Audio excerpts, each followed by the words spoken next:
Is your data story getting lost in a wildly scaled y-axis? Let's wrangle that unruly axis using Tableau to see how adjusting the scale, specifically to an increment of 200, can make your data accessible. First, open your Tableau workbook and hone in on the target chart. We're focusing here on that y-axis. Right-click the axis itself, either the numbers or the labels. From the menu, click Edit Axis. It's like opening the dashboard for your y-axis control. Here, you can tweak the axis's range. Start by ensuring your axis scaling is automatic, or set a fixed start and end for more precision. Now, for the magic. In the Edit Axis dialog box, move over to the tick marks section. This is where we set those intervals.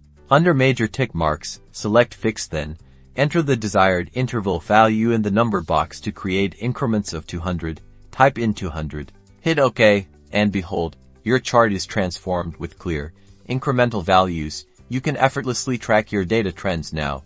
Your audience can get the most out of this easier to digest data. That improved readability really tells your data story.